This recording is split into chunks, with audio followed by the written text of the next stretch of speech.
Assalamualaikum warahmatullahi wabarakatuh. Pada video kali ini kita akan membahas sedikit kisah tentang Nabi Isa alaihissalam yang disalib oleh kaum Yahudi. Namun benarkah yang disalib itu adalah Nabi Isa alaihissalam atau orang lain yang diserupakan dengan Nabi Isa alaihissalam? Tonton terus video ini hingga selesai untuk mengetahui cerita lengkapnya. Selamat datang para penjelajah waktu dan pecinta misteri. Sebelum kita membuka tabir cerita dari masa lalu yang penuh teka-teki ini, tekanlah tombol like dan subscribe sebagai tanda bahwa kalian siap menyusuri lorong-lorong sejarah kuno dan mitologi yang terlupakan. Bersiaplah, karena perjalanan kita akan segera dimulai.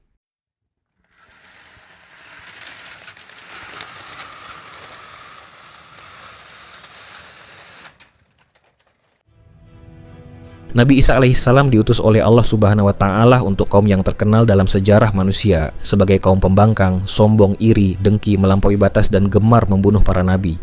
Padahal dahulu mereka adalah kaum terbaik di era Nabi Yakub. Selalu dibela dan diselamatkan pada era Nabi Musa alaihissalam berjaya dan memiliki kerajaan besar di era Nabi Daud alaihissalam dan di masa Nabi Sulaiman alaihissalam. Namun sifat buruk mereka tak pernah pupus hingga berkali-kali membelok dari agama Nabi Ibrahim alaihissalam. Mereka adalah kaum Bani Israel atau yang saat itu disebut dengan kaum Yahudi, mengingat mereka tidak lagi memegang ajaran Islam yang diajarkan kepada mereka dari Nabi Yakub alaihissalam. Nabi Isa alaihissalam diutus oleh Allah Subhanahu wa Ta'ala untuk mengembalikan kaum Yahudi pada agama tauhid sebagaimana yang diajarkan para nabi sebelumnya. Namun justru nyawa Nabi Isa alaihissalam terancam sang kalimatullah. Ibunda Maryam binti Imran harus tinggal berpindah-pindah karena kejahatan kaum Yahudi.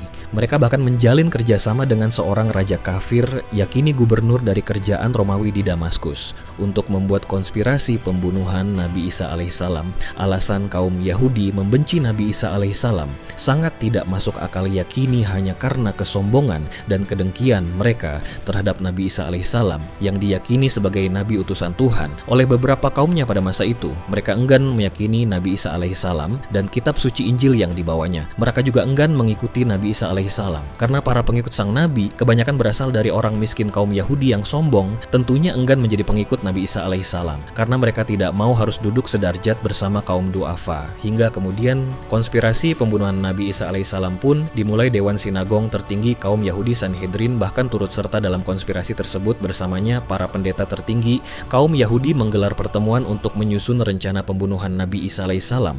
Secara matang mereka mengajukan tuduhan bahwa Nabi Isa tidak mengikuti agama kaum Yahudi. Saat pertemuan tersebut ternyata hadir salah seorang di antara 12 orang pengikut Nabi Isa alaihissalam. Dia adalah Yudas Iskariot. Ia mengkhianati gurunya sendiri dan menawarkan bantuan kepada kaum Yahudi. Alasannya hanya karena harta. Di depan dewan pendeta kaum Yahudi, Yudas berkata, "Apa yang akan kalian berikan jika aku membawanya ataunya Nabi Isa ke hadapan kalian?" Tawar-menawar pun terjadi hingga mereka sepakat memberikan Yudas 30 shekel ataupun 30 koin perak. Harta itu tak ada artinya bagi kaum Yahudi yang sekian lama selalu gagal mencari tempat persembunyian Nabi Isa alaihissalam dan para pengikutnya. Namun karena tergiur harta tersebut, Yudas justru menuntun mereka ke tempat persembunyian sang nabi. Rencana pasti penangkapan Nabi Isa alaihissalam pun dibuat. Namun para pendeta kaum Yahudi tidak memiliki alasan yang kuat di hadapan publik untuk menghukum mati Nabi Isa alaihissalam. Mereka pun kemudian mengadu domba gubernur dari Kekaisaran Romawi dengan mengatakan bahwa Nabi Isa alaihissalam berencana melakukan perlawanan yang mengancam keamanan kekuasaan Romawi. Sang gubernur percaya akan fitnah tersebut dan segera mengambil tindakan. Ia memerintahkan pasukan Romawi untuk menangkap Nabi Isa alaihissalam. Karena kaum Yahudi telah mengetahui tempat persembunyian Nabi Isa alaihissalam, maka proses penangkapan itu telah terjadi ataupun terjadi dengan sangat mudah. Mereka pun meyakini telah menangkap Nabi Isa alaihissalam lalu melucuti pakaiannya, mencambuknya dengan brutal dan menyalibnya. Akan tetapi yang mereka tangkap bukanlah Nabi Isa alaihissalam. Kaum Yahudi bisa saja membuat konspirasi keji untuk membunuh Nabi Isa alaihissalam. Namun Allah Subhanahu wa Ta'ala punya rencana terbaik sebagaimana firman-Nya. Mereka telah merancang tipu muslihat dan Allah juga membuat tipu muslihat terhadap mereka. Sedangkan Allah adalah sebaik-baik perancang tipu muslihat. Quran Surat Al-Iman ayat 54. Saat kediaman Nabi Isa alaihissalam dikepung para pasukan Romawi dan para pendeta kaum Yahudi, Nabi Isa alaihissalam sedang bersama dengan para mengikutnya. Nabi Isa mendapat wahyu untuk naik ke atas langit dan meminta salah satu pengikutnya untuk menggantikan dirinya, berharap akan pahala dan surga. Salah satu pengikutnya pun mengajukan diri untuk diubah wajahnya menjadi serupa dengan Nabi Isa alaihissalam. Namun sumber lain mengatakan Nabi Isa tidak meminta satupun pengikutnya untuk mengorbankan dirinya, namun Allah Subhanahu wa Ta'ala menghukum Yudas dengan mengubahnya menjadi serupa Nabi Isa alaihissalam. Maka dari itu yang ditangkap dan dianggap sebagai Nabi Isa itu tidak lain adalah Yudas Iskariot, salah satu pengikut Nabi Isa yang telah berkhianat kepada Nabi Isa alaihissalam. Saat ditangkap, ia berseru dirinya bukanlah Nabi Isa, namun apa daya wajahnya telah diubah menjadi wajah Nabi Isa alaihissalam. Ibnu Katsir dalam History of the Prophets tidak menyebutkan dengan rinci siapakah yang diserupakan wajahnya itu dengan Nabi Isa alaihissalam. Apakah Yudas ataupun pengikut Nabi Isa yang lain? Namun ia menegaskan bahwa yang ditangkap kaum Yahudi itu adalah orang lain yang diserupakan wajahnya dengan wajah Nabi Isa alaihissalam. Dalam Al-Quran telah ditegaskan bahwa Allah yang Maha Agung tidak membiarkan kaum Yahudi membunuh Nabi Isa ataupun menyalibnya. Yang terjadi adalah Allah menyelamatkan Nabi Isa alaihissalam dari musuh-musuhnya dan mengangkatnya ke langit. Mereka tidak pernah membunuh Nabi Isa. Yang mereka bunuh itu adalah orang lain yang diserupakan wajahnya dengan Nabi Isa alaihissalam. Demikian penjelasan Ibnu Katsir. Saat seseorang yang serupa dengan Nabi Isa disalib hingga tewas, lalu kaum Yahudi berkata dengan sombong, sesungguhnya kami telah membunuh Isa, putra Maryam, yaitu utusan Allah. Quran Surat An-Nisa ayat 157.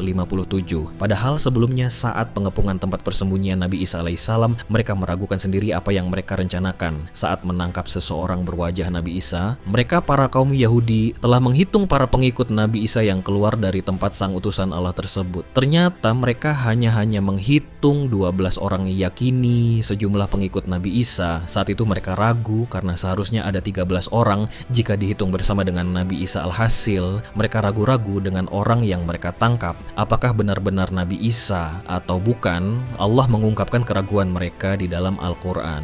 Allah Subhanahu wa Ta'ala berfirman, sesungguhnya orang-orang yang berselisih paham tentang pembunuhan Isa benar-benar dalam keraguan-raguan tentang yang dibunuh itu. Mereka tidak mempunyai keyakinan tentang siapa yang ditangkap itu. Sesungguhnya orang-orang yang berselisih paham tentang penangkapan Isa benar-benar dalam keraguan-raguan tentang yang ditangkap itu. Mereka tidak mempunyai keyakinan tentang siapa yang ditangkap itu, kecuali mereka mengikuti prasangka belaka. Mereka tidak pula yakin bahwa yang mereka tangkap itu adalah Nabi Isa alaihissalam. Tetapi yang sebenarnya Allah telah mengangkat Nabi Isa kepadanya dan adalah Allah Maha Perkasa lagi Maha Bijaksana. Tidak ada seorang pun dari ahli kitab kecuali akan beriman kepadanya, yaitu Isa sebelum kematiannya. Dan di hari kiamat kelak, nanti Isa itu akan menjadi saksi terhadap mereka. Quran Surat An-Nisa ayat 157 sampai ayat 159. Hingga kini Nabi Isa masih hidup dan sedang berada di atas langit. Kelak di hari kiamat yang akan tiba nanti, Nabi Isa akan turun dengan beberapa tugas yang beliau emban. Di antaranya adalah membuktikan kebenaran, mendampingi kepemimpinan Imam Mahdi atas kaum muslimin, dan membinasakan Dajjal. Saat Nabi Isa turun dunia dihuni oleh orang-orang yang beriman dan menjadi tempat yang adil, aman lagi makmur. Sebagaimana yang disabdakan Rasulullah SAW, demi Allah, sungguh hampir tiba saatnya putra Maryam itu turun di tengah-tengah kalian sebagai seorang hakim yang adil. Maka ia akan mematangkan salib, membunuh babi, menghapus jizyah ataupun upeti. Dan saat itu harta benda berhamburan sehingga tidak ada seseorang pun yang bersedia menerimanya. Hadis riwayat Bukhari dan Muslim. Dan demikianlah kisah yang terjadi dalam sejarah Nabi Isa alaihissalam. Di mana tempat keberadaan sang Nabi saat ini, maka hanya Allah saja yang mengetahuinya. Dan demikianlah sedikit kisah tentang Nabi Isa alaihissalam. Semoga kisah ini menambah wawasan pengetahuan kita semua dan juga mempertebal iman kita. Wallahu alam bishawab. Sampai jumpa lagi di kisah selanjutnya.